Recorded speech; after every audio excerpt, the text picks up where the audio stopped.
నమస్తే. దమ్ము శ్రీజ ఎలిమినేషన్ చాలా ప్రీ ప్లాన్డ్గా చేసి అస్సలు ఎక్స్పెక్ట్ చేయలేదు అన్నట్టు హోస్ట్ శ్రీమాన్ నాగార్జున గారు మాట్లాడడం కూడా ఒకంత షాక్కి గురి చేసింది. బిగ్ బాస్ రెగ్యులర్గా వీక్షించే ప్రేక్షకులకి, అలాగే బిగ్ బాస్లో పార్టిసిపెంట్స్కి కూడా కొంతమందికి షాక్గా అనిపించింది. ఎనివే, ఏది వాళ్ళు చేయాలనుకున్నారో అల్టిమేట్గా అదే జరుగుతుంది, అదే జరిగింది. కానీ ఆ అమ్మాయి ఎలిమినేషన్ అనేది వాళ్ళు ఎలా ప్లాన్ చేసుకున్నారో ఆ ప్లాన్ని ఇంప్లిమెంటు పర్ఫెక్ట్గా చేశారు. కాకపోతే ప్రజలు చెవుల్లో తామర తోట పెట్టుకోలేదు కదా. వాళ్ళకి స్పష్టంగా అక్కడ కనిపిస్తోంది వాళ్ళు చేసిన మిస్టేక్. ఆ గేమ్లో ఆ అమ్మాయిని అన్యాయంగా ఓడిపోయింది అని డిక్లేర్ చేయడము చాలా క్రిస్టల్ క్లియర్గా తెలుస్తోంది. ఎనివే, ఒక 1 వీక్ 2 వీక్స్ గ్యాప్ ఇచ్చి మళ్ళీ ఆ అమ్మాయిని రీఎంట్రీ చేయిస్తే ఈ చేసిన అన్యాయానికి న్యాయం చేసినట్టు అవుతుంది అని అందరూ భావిస్తున్నారు. ఇంకా వైల్డ్ కార్డ్ ఎంట్రీ అని చెప్పి ఒక ముగ్గురు లేడీ క్యాండిడేట్లని, ఒక ముగ్గురు జెంట్స్ క్యాండిడేట్స్ని ఎంటర్ చేశారు. వెల్, బాగుంది, ఇంట్రెస్టింగ్గా ఉంది. కొత్తదనం కోసం ఎదురు చూసే ప్రేక్షకులకి చాలా హుషారుగా కూడా ఉంది. అయితే ఆల్రెడీ హౌస్లో ఉన్న వాళ్ళకి మాత్రం కొంచెం టెన్షన్గా ఉంది. అయినా పర్వాలేదు, బిగ్ బాస్ ఏం చేయాలో అనుకుంటారో అదే జరుగుతుంది కదా మరి అని చేత అలా కానివ్వండి. ఒకటి, వాళ్ళ గురించి నిన్న పొద్దున్నుంచి ఇవాళ తెల్లవారుజాము దాకా అనేక మంది రివ్యూవర్సు వాళ్ళ అభిప్రాయాల్ని చాలా బోల్డ్గా, చాలా వివరంగా చెబుతూనే ఉన్నారు. మళ్ళీ దాన్నే నేను కూడా ఎందుకు రిపీట్ చేయడము నాకు ఇష్టం లేదు. అందుకని ముచ్చటగా, సింపుల్గా ముఖ్యమైన అంశాలు మాత్రమే మనం మాట్లాడుకుందాము. నెంబర్ 1, ఆవిడెవరో రమ్య అని అన్నారు. ఏదో అలేఖ్య పికిల్స్ ఏమిటో, ఏదో మొత్తానికి ఆవిడ గురించి పెద్దగా, అసలు వాళ్ళు ఎవరి గురించి నాకు పెద్దగా తెలీదు. కానీ అందరూ చెప్తుంటే విన్నదాన్ని బట్టి ఆవిడకి ఏదో వివాదాలు, గొడవలు వచ్చి బాగా ఓవర్ నైట్ పాపులర్ అయిన మహిళామణి అని విన్నాను నేను. ఎనివే, సో ఆవిడ ఎంట్రీ బాగానే ఉంది. కానీ హౌస్లోకి ఎంటర్ అయిన తర్వాత వితిన్ మినిట్స్ టైంలో అక్కడ ఉన్న కంటెస్టెంట్స్ని కొంచెం షేక్ చేసేట్టు, షాక్కి గురి చెయ్యేట్టు మాట్లాడింది. ఆవిడ ప్రతి మాటలోనూ అహము కొట్టొచ్చినట్టు కనబడుతోంది. అంత దురుసుగా మాట్లాడవలసిన షో కాదిది అని ఆవిడకి తెలియచెప్పండి. డీసెంట్గా బిహేవ్ చేయాలి. Indecent behaviour, indecent way of talking style Bigg Boss game show యొక్క పర్పస్ కాదు కదా. అది చెప్పండి నాగార్జున గారు. తర్వాత ఇంకొక ఆవిడ వచ్చారు. ఆవిడ గురించి బయట బాహ్య ప్రపంచంలో రకరకాల కథనాలు ఒక 1.5 ఇయర్గా వినిపిస్తూనే ఉన్నాయి. But that is her personal life. దాన్ని మీడియా ద్వారా వాళ్ళు పబ్లిక్ ఇష్యూలాగా చేసి మాట్లాడడం బట్టి అదొక అంశంగా తీసుకొని వాళ్ళ పాపులారిటీని మరింత పెంచారు. కానీ అది వాళ్ళ వ్యక్తిగత అంశము అయినప్పటికీ ఆవిడ యొక్క భాగస్వామిగా ఎవరైతే ఉన్నారో ఆ దువ్వాడ శ్రీనివాస్ గారు, ఆయన రాజకీయవేత్త కాబట్టి, అలాగే మాధురి గారు కూడా రాజకీయాల్లో ప్రవేశించారు కాబట్టి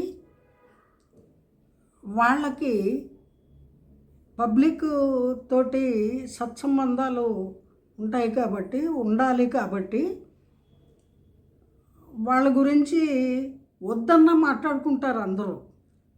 అయితే బిగ్ బాస్కి సంబంధించినంత వరకు వాళ్ళ వ్యక్తిగత జీవితాల షాడోస్ పడవలసిన అవసరం లేదు, పరిగణలోకి తీసుకోవాల్సిన అంశము కాదు. ఒక ప్లేయర్గా, ఒక పార్టిసిపెంట్గా ఆవిడ వచ్చారు. ఆవిడని అలాగే ట్రీట్ చేస్తే బాగుంటుంది అని నా అభిప్రాయం.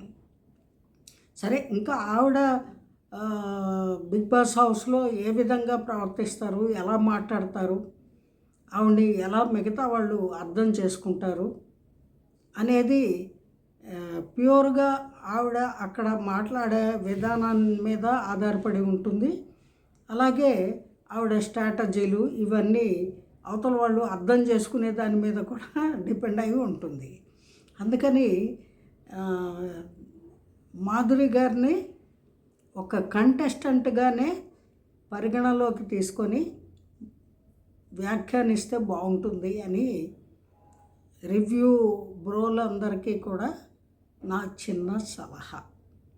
ఎందుకంటే అక్కడికి వచ్చిన వాళ్ళందరూ ప్రతి వాళ్ళకి వాళ్ళ వ్యక్తిగత జీవితాలు వాళ్ళకు ఉంటాయి. అది హైలైట్ చేసి ఈ గేమ్తో ముడిపెట్టడం అనేది తప్పు. Game show, reality show Bigg Boss, it is very popular worldwide. Especially Telugu Bigg బాస్కి చాలా మంచి ప్రచారము, మంచి పేరు ఉంది కాబట్టి,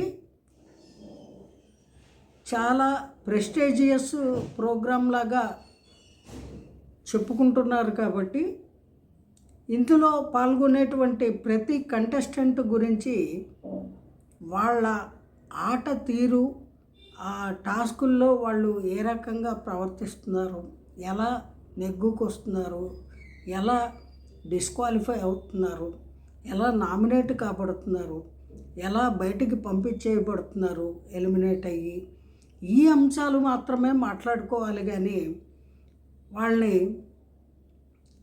వ్యక్తిగత జీవితాల్లోకి మనం వెళ్ళిపోయి వాటిని లోడి తవ్వి ఆ తవ్వకాల కార్యక్రమం పెట్టుకోకండి, అది బాగోదు, అసహ్యంగా ఉంటుంది. ఏంటి అర్థమైంది కదా?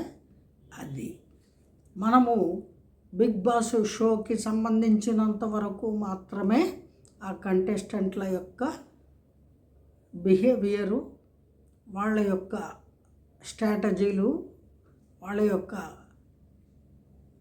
ప్రతి స్టెప్పు గురించి విమర్శించవచ్చు, మాట్లాడవచ్చు, సజెషన్స్ ఇవ్వచ్చు, అంతవరకే.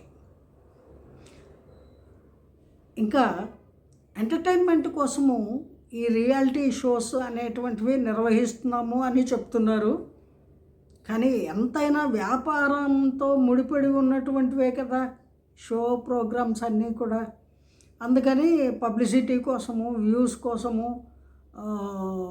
తాపత్రయపడ్డము, తద్వారా ధనార్జన కోసము అల్టిమేట్ గోల్ అదే ఉంటుంది. ఇది ప్రపంచంలో అందరికీ తెలిసిన అంశము. మళ్ళీ ఒక విచిత్రంగా మనము ఇది అది ఇది ఇది ఇది చాలా గ్రేటు అంత నాటకాలు అక్కర్లేదు. మనం అందరికీ తెలిసిన విషయం కాబట్టి it's a part of business కాబట్టి కొన్ని వాళ్ళకి లెక్కలు పద్ధతులు ఉంటాయి. ఆ పద్ధతి ప్రకారం వాళ్ళు ఆ ప్రోగ్రామ్ డిజైన్ చేసుకుని దాన్ని ఆ పద్ధతిలోనే నడిపిస్తారు. ఏమండి? మరి అలాంటప్పుడు మనం ఎంత న్యాయం, ధర్మం, హ్యుమానిటీ లేదా జడ్జిమెంట్ ఏమిటి ఇలా ఉంది అలా ఉంది అంటే అది అలాగే ఉంటుంది. ఎందుకంటే వాళ్ళు అలా ముందే ప్రీ ప్లాన్డ్గా వాళ్ళు ఫిక్స్ అయ్యి ఆ ప్రోగ్రామ్ అలా డిజైన్ చేసుకుని అలాగే రన్ చేస్తారు. ఇంత తెలిసి ఉండి కూడా ఇలా చేశారు అలా చేశారు, ఇది చాలా అన్యాయము, ఇది చాలా బాగుంది అని చెప్పుకోవడానికి హాస్యాస్పదంగా ఉంటుంది. ఏమైనప్పటికీ ఈ వైల్డ్ కార్డ్ ఎంట్రీలో ఎంటర్ అయినటువంటి మూడో మహిళామణి ఆవిడ ఆల్రెడీ తమిళ బిగ్ బాస్లో పార్టిసిపేట్ చేసి వచ్చిన అనుభవం ఉన్నటువంటి అనుభవశాలి. మరి ఆ అనుభవజ్ఞురాలు ఆ అనుభవాన్ని దృష్టిలో ఉంచుకొని చాలా కేర్ఫుల్గా ఇక్కడ ఆడతారా, లేకపోతే వీళ్ళని ప్రవేశపెట్టిన ఎయిమ్ ఒకటి ఉంటుంది కదా మన తెలుగు బిగ్ బాస్ గారికి, దాన్ని ఫాలో అవుతారా చూడాలి మనము. ఏమైనప్పటికీ ఈ ముగ్గురు మహిళామణులు ఎవరైతే ఉన్నారో కొత్తగా వచ్చిన వైల్డ్ కార్డ్ ఎంట్రీ లేడీసు, వాళ్ళతోటి కొంచెము ఆల్రెడీ బిగ్ బాస్ హౌస్లో ఉన్న వాళ్ళకి కొంచెం టఫ్గానే ఉంటుంది ఎదుర్కోవడం అని అనిపిస్తుంది. ఎందుకంటే వాళ్ళని మనం గత 5 వారాలుగా చూస్తున్నాం కదా. ఎంతైనా సాఫ్ట్ నేచరు ఉన్నవాళ్ళు అనేది మనకి క్రిస్టల్ క్లియర్గా తెలుసు. ఇప్పుడు ఈ వచ్చిన వాళ్ళకి కూడా తెలుసు, వైల్డ్ అని ఎంటర్ చేశారే వాళ్ళకు కూడా తెలుసు వీళ్ళు సాఫ్ట్ నేచరు అని. వీళ్ళు హార్డ్వేరు, వాళ్ళు సాఫ్ట్వేరు అయితే కొంచెం ఫ్రిక్షన్స్ వస్తాయి. ఇప్పుడు నాగార్జున గారు చెప్పినట్టు రెండిళ్ళ మధ్య రణరంగం అన్నదే, ఆ రణరంగం ఇప్పుడు ప్రారంభమవుతోంది. నిన్నటి నుంచే మొదలైంది. నిన్న వస్తూనే మొదలు పెట్టేశారు. ఏంటి ఆ మాత్రం మీరు తెలుసుకోద్దా, మేము చెప్పేది ఏంటి అంటూ మొదలెట్టేశారు వీళ్ళు. తక్కువ అంచనా వేయకూడదు వాళ్ళని. అంచేత ఘటన సమర్థుల్ని ప్రవేశపెట్టారండి. మరి ఏం చేస్తాం ఏంటి? వచ్చిన తర్వాత ఇప్పుడు వరదలు వచ్చేసాక ఏం చేయాలి? ప్రొటెక్ట్ చేసుకోవడానికి ట్రై చేయాలి. అంతేగాని ఆపలేరు కదా వచ్చే ప్రళయాన్ని. అది వచ్చేసింది ప్రళయం. అలాగా వీళ్ళు ప్రళయంలాగా ఎంటర్ అయిపోయారు, అలాగా వరద వచ్చేసినట్టు హఠాత్తుగా. సరే రానివ్వండి, ఇది ఒక కొత్తదనానికి నాంది పలకాలి అని కోరుకుందాం. అయితే ఆల్రెడీ గత 5 వారాలుగా అక్కడ కంటిన్యూగా ఆడుతున్నటువంటి హౌస్ మేట్స్ ఎవరైతే ఉన్నారో వాళ్ళందరికీ వీళ్ళని ఎదుర్కోవడము ఎలా అనేటువంటి సమస్య ఆలోచన కొంచెం తీవ్రంగానే ఉంది. అది వాళ్ళ ముఖాల్లో నిన్న స్పష్టంగా కనబడింది. అయితే వీళ్ళను చూసి వాళ్ళల్లో మార్పు వస్తుంది అని కూడా మనం ఎక్స్పెక్ట్ చేయొచ్చు. ఎందుకంటే నువ్వెంత అంటే నువ్వెంత అని వాళ్ళు అనగలరు, కానీ సభ్యతా సంస్కారాలు అలాగే వాళ్ళకు ఒక ఆల్రెడీ వీళ్ళ క్యారెక్టర్ ఇది, వీళ్ళ మెంటాలిటీ ఇది, వీళ్ళ స్ట్రాటజీ ఎలా ఉంటుంది అనేది కొంత అందరికీ అవగాహన వచ్చేసింది. మరి దాని నుంచి వాళ్ళు డ్రాస్టిక్ చేంజ్ తెచ్చుకొని సడన్గా వైల్డ్గా బిహేవ్ చేయడం అనేది వాళ్ళకి కొంచెం అసాధ్యమైన పనే. మరి అయినా తప్పదు. యుద్ధం అనేది యుద్ధ రంగంలోకి ఎంటర్ అయిన తర్వాత వచ్చిన వాళ్ళతోటి యుద్ధం చేయక తప్పదు. అలా చూస్తూ ఉంటే ఏముంది, కత్తుచ్చుకొని ఎలా ఇది చేసేస్తారు, యుద్ధంలో ఓడిపోతారు. అంచేత యుద్ధ భూమిలోకి ఎంటర్ అయిన తర్వాత యుద్ధము చెయ్యాలి, అది యుద్ధ నీతి అని నేను చెప్పట్లా. సాక్షాత్తు శ్రీకృష్ణ భగవానుడు భగవద్గీతలో అర్జునుడికి చెప్పాడు. అది మనందరికీ తెలిసిన అంశమే. అయితే ఇక్కడ ఇంకో చిన్న చిక్కు కూడా ఉంది. అక్కడ ఉన్నటువంటి వాళ్ళల్లో కొంతమందికి తెలుగు 100% మాట్లాడడం రాదు, 100% అర్థం కూడా చేసుకోలేని వాళ్ళు ఇద్దరు ముగ్గురు ఉన్నారు ఆల్రెడీ అక్కడ. మరి ఇప్పుడు వెళ్ళిన వాళ్ళు జమాజట్టీలు, పంపు సెట్టు ఫైటింగుల్లో వీళ్ళు దిట్టలు. ఒక ఆవిడ, ఏమంటే మీరు బచ్చల వ్యాపారం బయట అది ఈ బిగ్ బాస్ హౌస్లో ప్లాన్ చేయకండి పచ్చడి చేయడానికి, వాళ్ళు ఊరుకోరు. వాళ్ళు తక్కువ కాదు, తక్కువ అంచనా వేసి అక్కడ మీరు ఊరగాయలు ప్రిపేర్ చేసినట్టు అంత ఈజీ కాదు బిగ్ బాస్. అందుకని కొంచెము వాగ్దాటిని అదుపులో పెట్టుకొని బిగ్ బాస్ రూల్స్ తెలుసుకునే వెళ్ళి ఉంటారు కాబట్టి కొంచెము well mannered, well cultured, decent behaviour with sportive మెంటాలిటీతో ఉండాలి మీరు. అర్థమైంది కదా? అలాగని మీరు ఉండకపోతే మీకు త్వరలోనే ఉద్వాసన కార్యక్రమం ఉంటుంది. ఆ పరిస్థితి తెచ్చుకోకండి. ఇతరులకి మీకు పవర్స్ ఇచ్చారు కదా అని నామినేట్ అని ఆల్రెడీ ఉన్న వాళ్ళని బయటికి తోసేసే పని కూడా పెట్టుకోకండి. ఆ పనులన్నీ బిగ్ బాస్ గారు డిసైడ్ చేస్తారు. ఆయన గైడెన్స్లో ఆయన ఆర్డర్స్ని ఫాలో అవ్వండి. మిగతా వాళ్ళు అలాగే ఫాలో అవుతున్నారు ఆల్రెడీ ఉన్నవాళ్ళు, మీరు కూడా అదే చెయ్యాలి. అంతేగాని మీ సొంత స్ట్రాటజీలు, సొంత వ్యవహారాలు అక్కడ చూపిద్దాం అనుకుంటే కుదరదు, బయటికి వెళ్ళిపోతారు. ఎంత స్పీడ్గా వచ్చారో అంత స్పీడ్గా ఇలా వెళ్ళిపోయే పరిస్థితి వస్తుంది. తస్మాత్ జాగ్రత్త. ఇంకా ఇక్కడ చెప్పుకోవాల్సినటువంటి ఆవిడ, మూడో ఆవిడ ఆల్రెడీ బిగ్ బాస్ అనుభవంతో వచ్చింది కాబట్టి బాగానే అందరితోటి ఫ్రెండ్లీగా ఉంటుంది, ఎదటి వాళ్ళని అర్థం చేసుకొని ప్రవర్తిస్తుంది అని అనుకుంటున్నాము. కానీ కొంచెం ఓవరు స్పీడ్గానే ఉంది. ఏమంటే అంత డైనమిక్గా ఉండొచ్చు కానీ డాషింగ్ కార్యక్రమాలు పెట్టుకోకండి.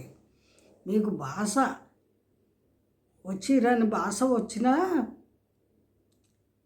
ఇది తెలుగు షో, అక్కడ తెలుగు వాళ్ళు చాలామంది ఉన్నారు, వాళ్ళకి తెలివితేటలు ఉన్నాయి అక్కడ ఉన్న ప్రతి వారికి అనే అంశాన్ని గుర్తుపెట్టుకోవాలి. ఇంకా మగపిల్లలు ముగ్గురు వచ్చారు. ఆ ముగ్గురులో ఒక అతను చాలా అమికబుల్గా, చాలా కూల్గా ఉన్నాడు. ఇంకొక అతను సాఫ్ట్వేరు హార్డ్వేరు మిక్స్డ్ క్యాండిడేట్ లాగా ఉన్నాడు. ఇంకొక అతను గోడ మీద పిల్లివాటంలాగా కనపడ్డాడు. అంటే ఎక్కడ ఎటు సైడ్ బాగుంటే అటు జంపింగ్, అలాంటి మెంటాలిటీ అన్నమాట. గోడ మీద పిల్లివాటం అంటే అది.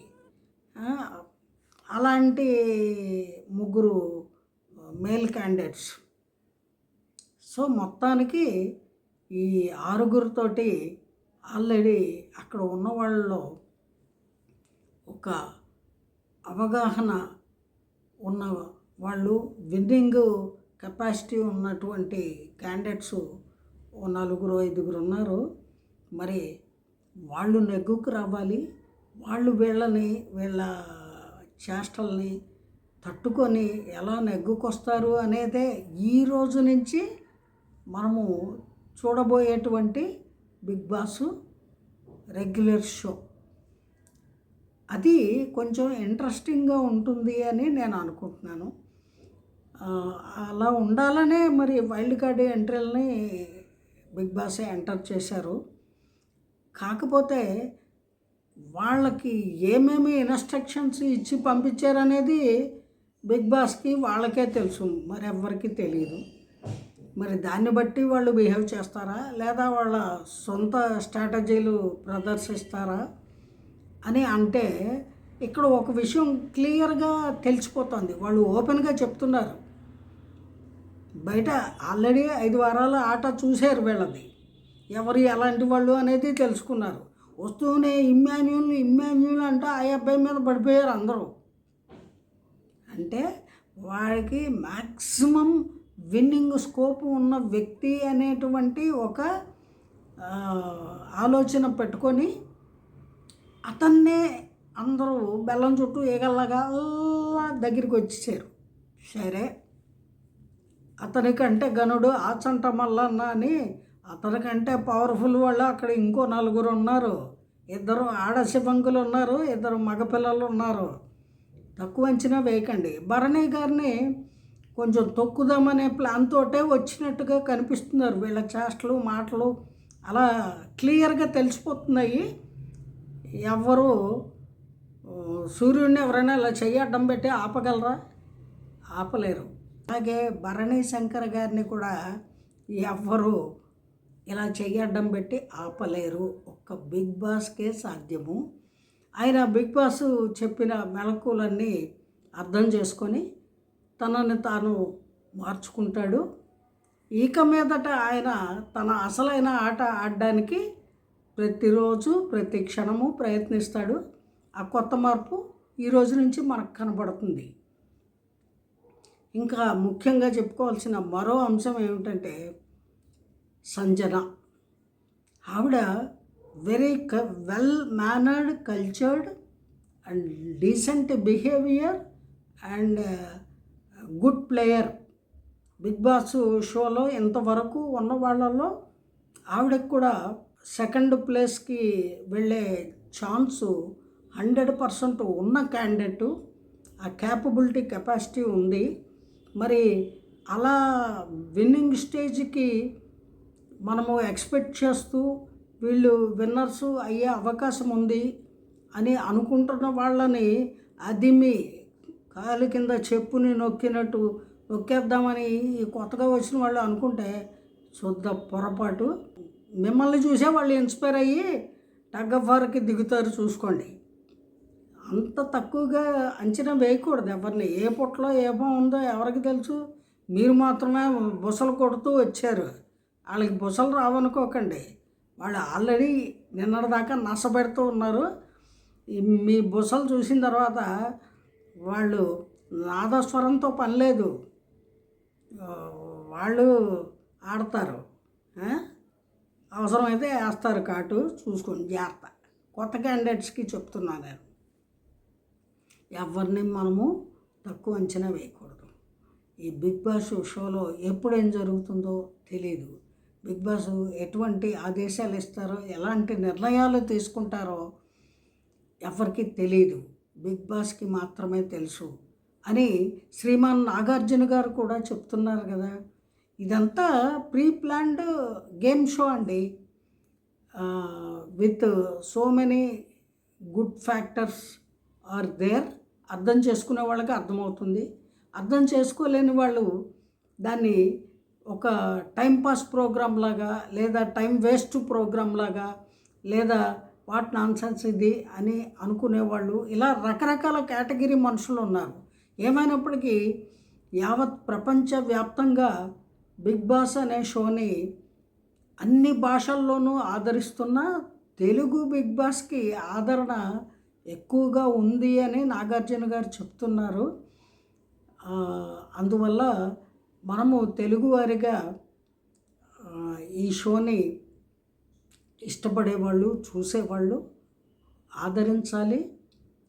అలాగే న్యాయబద్ధంగా, ధర్మబద్ధంగా ఎవరు సిన్సియర్గా, సీరియస్గా పార్టిసిపేట్ చేస్తున్నారో వాళ్ళని విన్నింగ్ స్టేజ్కి మీ విలువైన ఓట్లతోటి తీసుకువెళ్ళాలి. వాళ్ళకి సపోర్ట్ ఇవ్వాలి. ఎంత సపోర్టు ఇచ్చినా ఇవ్వకపోయినా అల్టిమేట్గా బిగ్ బాసే డిసైడర్ ఫ్యాక్టర్ అనేది సుస్పష్టంగా నిన్న శ్రీజ ఎలిమినేషన్ తోటి క్లియర్గా తెలిసిపోయింది. ఇంకా వేరే దీని గురించి చర్చలు, డిస్కషన్లు, తలకాయలు బాదుకోవడాలు అనవసరం. ఏమైనప్పటికీ చూద్దాం. ఇవాళ నుంచి కొత్తగా ఉండబోయే బిగ్ బాస్ షోని చూసి ఎంజాయ్ చేద్దాము, ఎంకరేజ్ చేద్దాము. బాగా ఆడే వాళ్ళని ప్రోత్సహిద్దాము. తప్పులు చేసే వాళ్ళని వేలెత్తి మీ తప్పిది, మీరు ఈ పొరపాటు చేస్తున్నారు అనే సూచనలు ఇవ్వాలి. అటువంటి వాళ్ళకి ఓటింగు ఇవ్వకూడదు.